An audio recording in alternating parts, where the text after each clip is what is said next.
नमस्ते दोस्तों, जो नए व्यूअर्स इस वीडियो को देख रहे हैं प्लीज़ चैनल को सब्सक्राइब करना ना भूलें। Thank you. आइए वीडियो शुरू करते हैं। ओशो से किसी ने पूछा, भगवान श्री, आपने कहा कि क्रोध, घृणा आदि भावों को दूसरे पर ना निकालें।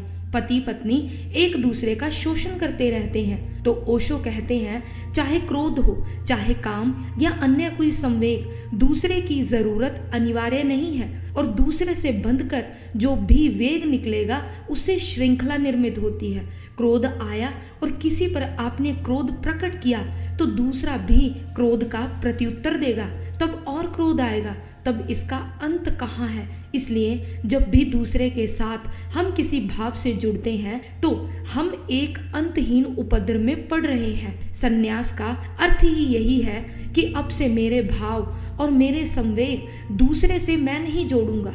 अब मेरे भाव और मेरे संवेग एकांत में ही प्रकट होंगे और विसर्जित होंगे। यह अनंत आकाश ही अब उन्हें लेने वाला होगा। अब मैं व्यक्तियों को उन्हें नहीं दूंगा।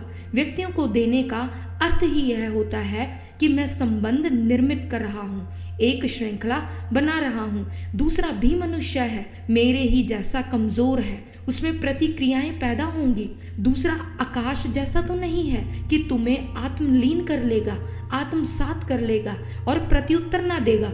दूसरे में तो प्रतिगूंज होगी, फिर तुम में प्रतिगूंज की प्रतिगूंज होगी और फिर यह सिलसिला जारी रहेगा। जन्मों जन्मों से यही तुमने किया है। न मालूम कितने जाल तुमने अपने चारों तरफ खड़े कर लिए हैं। न मालूम कितने लोगों पर क्रोध किया है। न मालूम कितने लोगों से लोभ किया है। न मालूम कितने लोगों से मोह और काम के संबंध निर्मित किए हैं। उन सब का बोझ तुम ढो रहे हो। ओशो कहते हैं, सैकड़ों पति पत्नियों को मैं जानता हूँ, लेकिन ऐसे पति पत्नी को मैंने नहीं देखा जो एक दूसरे पर क्रोध में ना हो। उसका कारण है, होना स्वाभाविक है, क्योंकि जिस पर भी हम निर्भर होते हैं उस पर क्रोध आता है। जिस पर भी हम निर्भर होते हैं वह मालिक मालूम पड़ता है। हम गुलाम हो गए और दोनों की यह प्रतीति है, क्योंकि दोनों ही निर्भर हैं। मालिक कोई भी नहीं, दोनों गुलाम हैं और गुलाम की गुलामी उस पर निर्भर रहना पड़ता है और निर्भरता का एक दूसरे पर वे शोषण करते हैं। अक्सर अगर घर में विवाद हो, पत्नी जीत जाती है, चाहे गलत हो चाहे सही हो, क्योंकि पति उस पर निर्भर है काम वासना के लिए। वह डरता है कि व्यर्थ का विवाद खड़ा करो तो वह काम वासना से इनकार कर देगी। झंझट करो तो प्रेम मिलना मुश्किल हो जाएगा और प्रेम चाहिए तो इतना सौदा करना पड़ता है। इसलिए अक्सर पति हार जाता है और पत्नी जानती है। इसलिए दो ही मौके पर पत्नियां मुश्किल खड़ा करती हैं, या तो पति भोजन कर रहा हो या प्रेम करने की तैयारी कर रहा हो, क्योंकि वही दो बातों पर वह निर्भर है, उन्हीं दो बातों पर वह गुलाम है। इसलिए पति भोजन की थाली पर बैठा कि पत्नी की शिकायतें शुरू हो जाती हैं। उपद्रव शुरू हुआ और पति डरता है कि किसी तरह भोजन तो हाँ हूँ भरता है। और ध्यान रहे, भोजन और काम वासना दोनों जुड़े हैं। भोजन तुम्हारे अस्तित्व के लिए जरूरी है, व्यक्ति के, और काम वासना समाज के अस्तित्व के लिए जरूरी है। काम वासना एक तरह का भोजन है, समाज का भोजन, और वह व्यक्ति का भोजन है। दोनों बातों पर पति निर्भर है। इसलिए बड़े से बड़ा पति, चाहे वह नेपोलियन क्यों ना हो, घर लौटकर दब्बू हो जाता है।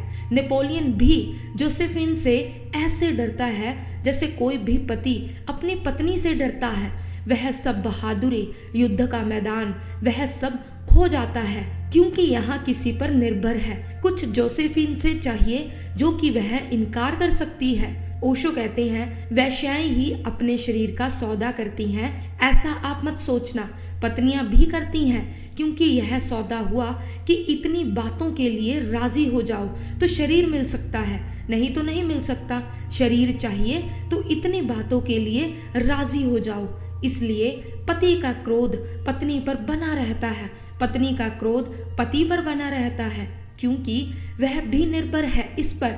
जहाँ भी निर्भरता है वहाँ क्रोध होगा, वहाँ प्रेम नहीं हो सकता। प्रेम तुम उसी दिन कर पाओगे जिस दिन तुम निर्भर नहीं हो, जिस दिन तुम स्वावलंबी हुए, प्रेम की दिशा में स्वावलंबी हुए। तुम अकेले भी हो सकते हो और तुम्हारे आनंद में रत्ती भर फर्क नहीं पड़ेगा।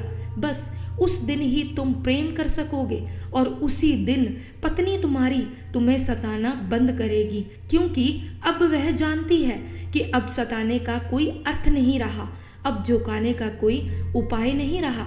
निर्भरता समाप्त हो गई है। घर बड़ी क्लह है, क्योंकि जिस पर हम निर्भर होंगे उससे क्लह होती ही रहेगी। वह एक कश्मकश है, वह एक सतत संघर्ष है। संन्यस्त का अर्थ यह नहीं है कि तुम प्रेम ना करोगे। संन्यस्त का अर्थ है कि प्रेम तुम्हारा दान होगा, तुम्हारी निर्भरता नहीं।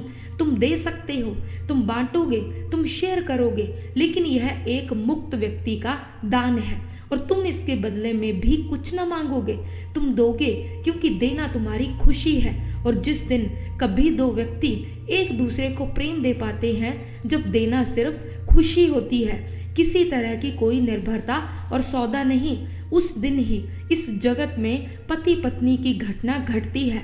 बाकी सब औपचारिक संस्थाएं हैं। तब कभी कोई राम और सीता जैसा व्यक्तित्व, कोई राधा कृष्ण, कोई गौरी शंकर जैसा। इसलिए हम इन राधा कृष्ण, गौरी शंकर या सीताराम को अलग अलग याद नहीं करते हैं। इनको अलग अलग याद करना ठीक भी नहीं है। ये अलग अलग रहे ही नहीं, इनमें क्लह जरा भी नहीं थी, इसलिए अलग अलग नहीं हो सकते। ध्यान रहे, क्लह अलग अलग करती है, प्रेम जोड़ता है, क्लह तोड़ती है। तो सीता राम के बीच हाइफन भी नहीं है, वह भी लगाना ठीक नहीं है, उतनी भी क्लह नहीं है। तो गौरी शंकर, राधा कृष्ण करीब करीब एक नाम हो गए, उनको दो नाम कहना भी ठीक नहीं है। भीतर ऐसी एकता जन्मी है। अगर भय न खाया और एकांत में तुम प्रेम, क्रोध, काम में सफल हो गए तो तुम एक मुक्त व्यक्ति हो जाओगे और इस जीवन का सारा सुख उसके लिए है जो मुक्त है। यह जीवन अपनी सारी संपदा उसके लिए लुटा देता है जो मुक्त है। तुम्हारे हाथ में है कि तुम उसके मालिक हो सकते हो।